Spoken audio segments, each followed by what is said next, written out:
Could you survive 4 months in a city where getting on the subway might kill you? In the fall of 1918, New York became a test of how much people could take as an invisible disease tore through crowded tenements and packed streets. This was happening in the modern world. A pandemic that spread faster than anyone could track it.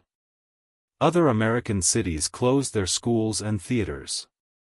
New York made a different choice. Keep the city open even as bodies piled up faster than they could be buried. The Spanish flu killed over 33,000 New Yorkers in 4 months, more than all the city's soldiers who died in the entire World War.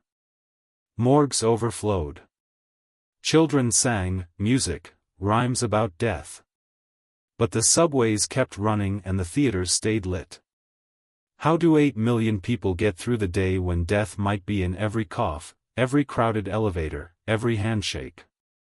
We'll hear from telephone operators who died at their posts, undertakers, who ran out of coffins, families who had to mark their tenement windows with purple cloth. We'll walk streets where ambulance bells drowned out normal city noise, and look at the decisions that maybe saved New York or made everything worse. This is what happened when the world's most connected city faced a disease that isolated everyone and the city refused to shut down. The summer of 1918 belonged to the war. Charlie Chaplin stood on the steps of the New York Public Library, selling Liberty bonds to cheering crowds while doughboys marched down Fifth Avenue toward the harbor. Newspaper headlines screamed of battles in France, casualty lists, and the promise of victory. In all this patriotic noise, few New Yorkers paid attention to the scattered reports of sailors falling ill at the Brooklyn Navy Yard. The city had become the beating heart of America's war machine. Every day, ships departed from its harbor, carrying fresh troops to European battlefields. The newly expanded subway system packed workers into underground tubes, as they rushed between munitions factories and offices coordinating the massive logistical effort. In the tenements of the Lower East Side, immigrant families crowded into airless rooms, their sons either overseas or working in the shipyards that never stopped building. Dr. Royal S. Copeland, the city's health commissioner, embodied this wartime confidence. A charismatic homeopath who understood the power of public relations, Copeland assured reporters in early September that the city is in no danger of an epidemic. When pressed about the mysterious illness affecting dock workers, he called it a 3-day fever. Nothing that would interfere with the war effort or the vital flow of men and materials through New York's harbor. This wasn't just medical hubris. The Sedition Act had made any news that could damage wartime morale potentially criminal.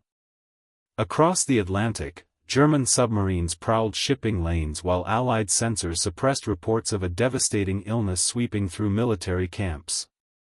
The pandemic got the name Spanish flu, not because it started in Spain, but because Spain's neutral press could report freely on the catastrophe while warring nations kept quiet. By mid-September, the whispers grew harder to ignore. Sailors arriving from Boston brought more than cargo.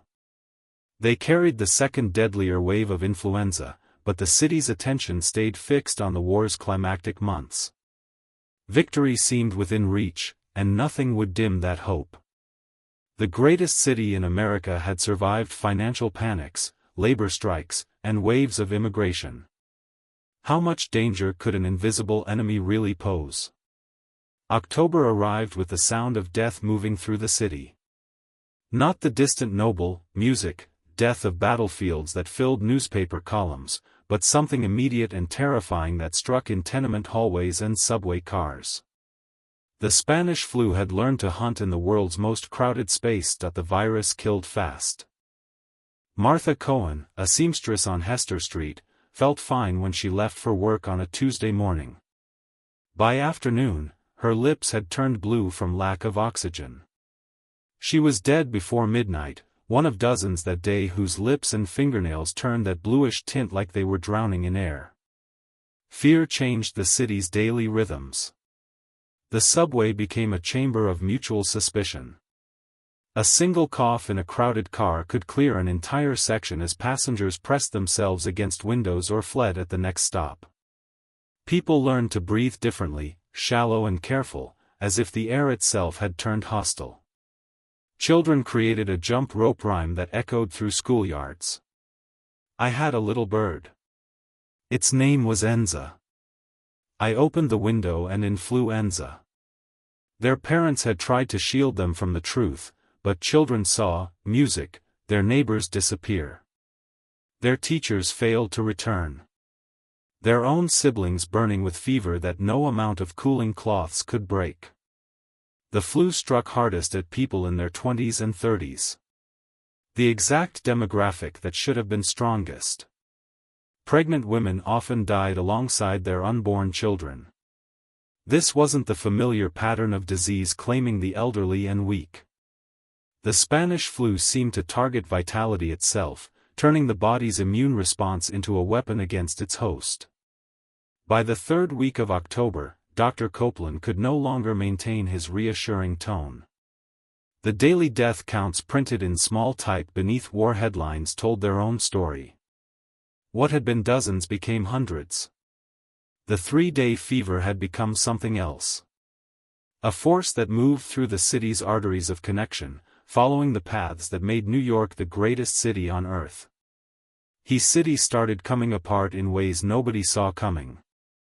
At Bellevue, patients were lined up on stretches in the hallways while doctors worked through them like they were sorting wreckage. The emergency ward had tripled its size, bleeding into armories and public schools that got turned into hospitals overnight. But people kept showing up. Telephone operators, mostly young women who spent all day connecting calls, started dying at their switchboards. The endless music, number please that had become background noise in the city got patchy, then went silent across whole neighborhoods. Families who tried calling for a doctor or an undertaker got nothing. The city's phone system was, music, dying one operator at a time. Entire blocks started smelling like death. New York's morgues, built to handle the usual flow, filled up, music, in days. Coffin makers worked through the night and still couldn't keep up. In the tenements where immigrant families had been building their lives, a new signal appeared. Purple or black cloth hanging from windows to mark death inside. Bodies sat on fire escapes waiting for collection wagons that showed up later each day, if they came at all. Undertaker James Murphy talked about scenes he said stuck with him for decades. We'd get to a building and find 3, 4 families dead on different floors. The living had run. Sometimes you'd find kids 8 or 9 years old maybe taking care of younger ones because every adult in the building was gone. The city's sounds changed completely. Street vendors, car horns, construction, all of it got drowned out by ambulance bells.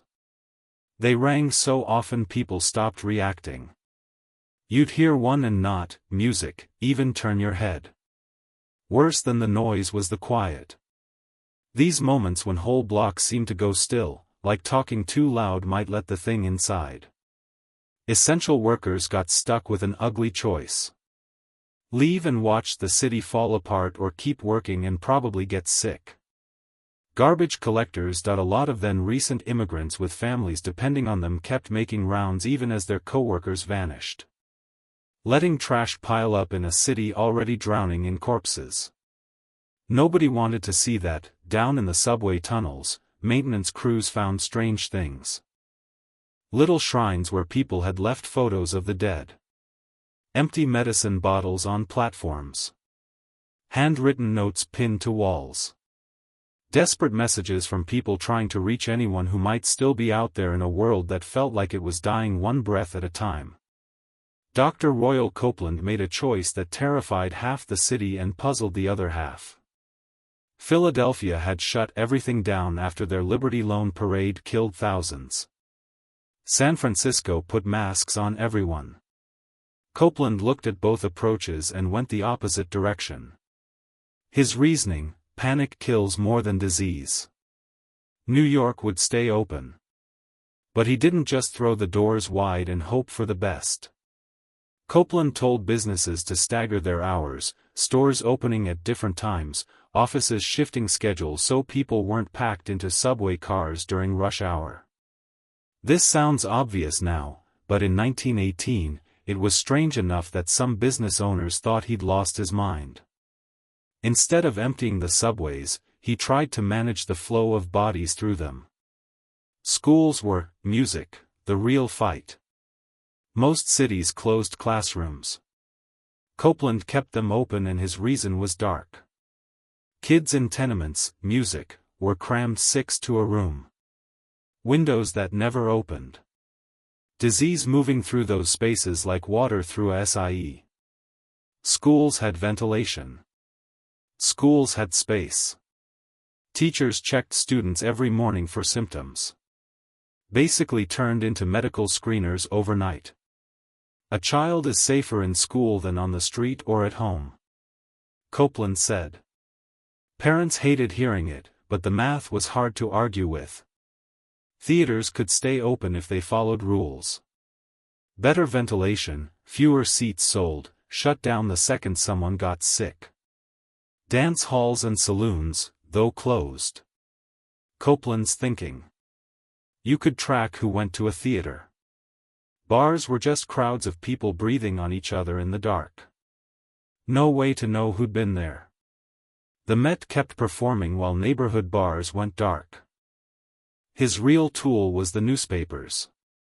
Every morning, Copeland's column ran in multiple papers. Practical advice, calm tone, the kind of voice that made you feel like someone knew, music, what they were doing. Do not spit in public places. Avoid crowds when, music, possible. Fresh air is your best protection. People read it like instructions for survival because that's what it was. The Spit Spreads Death campaign, music, went everywhere. Subway walls, shop windows, tenement hallways. Cops started finding people for spitting, which had been as common as smoking. The whole city became conscious of things it had never thought about before. Breathing near strangers, touching railings, standing too close. People said Copeland cared more about keeping businesses open than keeping people alive. Maybe that was part of it. But Philadelphia's parade had killed more Americans than some battles in France. Copeland was betting that managing the city carefully would work better than shutting it down completely. That a city still functioning could survive better than one that had stopped breathing. By December, the results would either prove him right or destroy his reputation. New York had chosen to face the virus by adapting instead of hiding. Whether that was brave or reckless depended on who you asked, and whether you were still alive to ask it. When the Spanish flu finally loosened its grip on New York in early 1919, the city that emerged wasn't the same one that had entered the fall of 1918. The numbers were grim. 33,000 dead in 4 months, life expectancy down 12 years. But those figures didn't capture the orphan children, the shuttered shops that stayed dark, the families who had to redefine what normal meant without half their members. The forgetting started fast. Soldiers came home to parades. The jazz age cranked up. And everyone seemed eager to move on from the war and everything else that had gone wrong. No one built monuments to the telephone operators who died at their switchboards or the undertakers who worked until they collapsed. Music. The pandemic became something you mentioned quietly, if at all. Families remembered, but the city didn't. Still, things had changed in ways that weren't obvious. The Department of Health wasn't the same sleepy office it had been. It came out of 1918 as something closer to a command center, tracking disease across millions of people, analyzing patterns, responding faster. Those daily death, music, counts Copeland published turned into sophisticated surveillance systems that could map outbreaks down to individual blocks. People argued for years about whether Copeland got it right. San Francisco and Milwaukee locked down hard and saw fewer deaths, but their economies tanked. Philadelphia's parade became the textbook example of what not to do. New York landed somewhere in the middle. Not the best death rate, not the worst. And that, music, made Copeland's approach hard to judge. Maybe he saved lives, maybe he just, music, saved his reputation. Historians still can't agree. But some of what he did stuck around. Staggered hours became a standard move during crowded emergencies. Keeping some things open while closing others became the template. And his newspaper column straightforward, practical, relentlessly calm, even when things were falling apart, that became the model for how officials talked to the public during a crisis. The kids who sang those rhymes about Enza grew up with certain ideas baked in. They pushed for better hospitals, codes that prevented the kind of overcrowding that had turned tenements into morgues, streets that didn't trap people on top of each other. They'd learned something their parents hadn't known. Density could save you or kill you, depending on what was moving through those crowded streets alongside the usual traffic. By the time the next big crisis hit, New York had something it didn't have in 1918. Not just memories, those fade, but systems. The work of counting cases, tracing contacts, telling people the truth even when it wasn't comforting. All that had been built into how the city operated. Music. The public forgot the pandemic, but the machinery remembered, and that turned out to matter. The Spanish flu didn't end with a victory parade or a newspaper headline declaring triumph over disease. It faded the way fevers break in the night, leaving behind a city that had learned the hard way what it costs to be connected. New York came out of 1918 carrying contradictions it never fully resolved. The subway tunnels that had terrified people went back to moving millions to work every day. The tenement hallways where families hung purple cloth in their windows, music, filled up again with kids playing and neighbors talking. The telephone, music, exchanges where operators died at their posts came back online, reconnecting a city that had nearly gone silent. But something had changed, music, in how New Yorkers thought about what made them strong. The density that turned the city into an economic powerhouse had also turned it into perfect hunting ground for something invisible that moved through breath and touch. Every handshake, every crowded elevator, music, every packed theater now held the memory of October 1918 when those same things became ways to die. Dr. Copeland's decision to keep the city open created a blueprint that outlasted him and the pandemic both. Future health commissioners would face their own impossible choices. Polio outbreaks, the early days of AIDS, crises no one saw coming. Knowing that a city can't hide from disease, but can't ignore it either. The Spanish flu proved that survival takes something harder than courage or caution. It takes the delicate, dangerous work of staying human when the losses pile, music, up beyond what feels survivable. The children who sang rhymes about Enza grew up to build modern New York's public music, health system. They knew in their bones what their parents learned from death counts. But keeping a city running during a pandemic is both miracle and necessity. It needs thousands of small acts of collective responsibility that no law can force, and no leader can promise. When we face our own invisible enemies now, we're walking where they walked. They learned that the price of connection is watching always, and that a city willing to pay that price might survive anything. The question isn't whether these crises come again. It's whether we remember what 1918 taught New York. That our greatest vulnerability and our greatest strength are the same thing. Split only by the choices we make when everything's on the line.